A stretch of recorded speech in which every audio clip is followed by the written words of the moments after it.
If you're after a network storage unit for your home or even for a small office but you're on a tight budget, then they don't come much cheaper than this, the TerraMaster F2-210.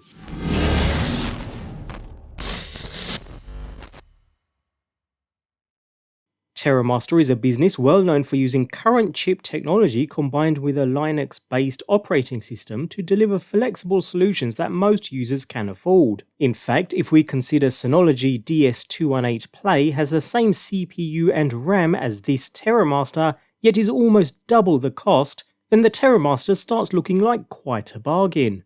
TerraMaster have always had a relatively simple style to their NAS box designs and seems in no great hurry to enhance or change it. Therefore, the F2-210 is practically identical from the outside to another dozen or more TerraMaster units that are all built to the same model, an aluminum tube capped with plastic ends. On the front we find a single power button on the left alongside 4 indicator LEDs, and on the right are the 2 drive bays that can accept either 2.5 or 3.5 inch drives. Complete with metallic painted plastic caps, the trays use a hinged door mechanism for access, and drives are held in the old-fashioned way, with screws included in the box. I do prefer toolless bays, but mounting drives isn't something that will happen often, so I can rationalise why TerraMaster didn't bother to design them this way. And a screwdriver is in the box in case you don't have one to hand. Note though that there isn't any lock on them, enabling the irresistibly curious to pull a drive out while it is in use, and should a drive fail, there isn't an LED indicator in the tray to tell you which one you need to pull or conversely leave in place either. These features are available in more expensive NAS designs, but you'll need to double check what you are doing in the event of drive failure here.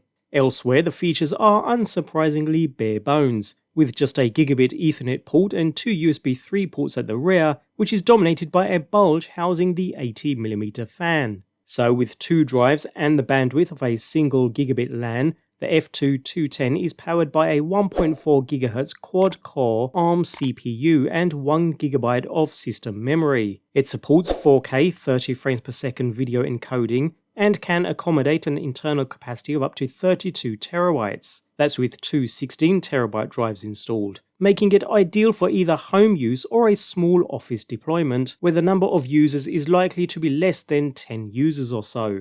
Setup is a relatively straightforward affair, although the URL you are given in the quick start guide merely gives you basic instructions to download and run the TNAS desktop application to find and initialize the NAS. This will literally search for the unit on the network, displaying its IP address and allowing connection for setup.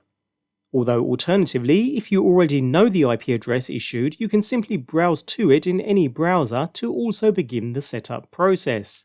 This involves a hard disk check, which can take a minute or two, and upon confirming the correct disks are present, we proceed to download the TerraMaster operating system.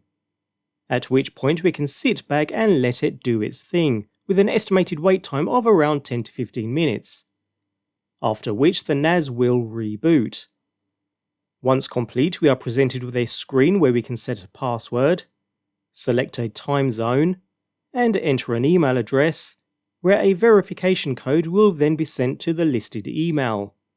Next we can choose the type of volume we want to create, with 2 disks in place of course. You can start with a single disk but then have none of the RAID options available to you. With 2 disks we have the RAID 1 mirroring for data backup and RAID 0 striped for performance options available. For my intended usage I do not need an additional backup, so I'm going to go with performance and maximum capacity by choosing RAID 0 for now, where we can enter a volume description and confirm the file system, ext4 being pretty standard with NAS drives and fine for my usage, before confirming. Note that the drives need to be completely formatted with no existing partitions present before use in this NAS, otherwise the NAS just won't like them and throw up an error. I'm using 2 new disks at the moment, so experienced no such issues. With that over though, the configuration proceeds perfectly well, meaning you'll have the NAS up and running in no time. So here we are with the main user interface, which is pretty straightforward. A status dashboard on the right with basic information as well as network, resource and storage utilization at a quick glance, along with our main control modules being available via icons on the desktop. File Manager is very similar to File Explorer on Windows, providing the ability to upload data directly to the NAS, as well as create and delete files and folders or move data around. All pretty basic stuff. Although more interesting is the Applications Manager, where we can download and install pre-tested applications directly onto the device, depending upon what you'd like to do with it, of course. And there's a fair few apps to choose from too, pretty much catering for most needs. We have beta applications as well, and also included is the ability to manually upload applications that may not have been pre-approved already, although use this at your own risk. That aside, you'll want to spend some time in the control panel first and foremost, setting up the unit as and how you like. And I have to say, it's all well laid out and quite simple to navigate. Here we can create and delete users and groups, as well as work with shared folders, applying permissions as and how we need, view network services and change different network options with a fair few services covered. Storage Manager lets us see the health of our drives, make any changes to the RAID array, as well as work with any USB drives that may be connected to the 2 available ports on the rear, and then onto general settings for the entire device, including setting power schedules to automatically turn the device on and off, as well as set up notifications. And then we have some general system information at the very bottom, with resource utilization here too. Moving on, the backup option is quite flexible, providing the ability to schedule system backups to a variety of destinations, and with Time Machine support thrown in for Mac OS X users too. And for those who need it, remote management of the system can be set up using the specific application too, with a separate icon for TerraMaster support to remotely assist if the need ever arises.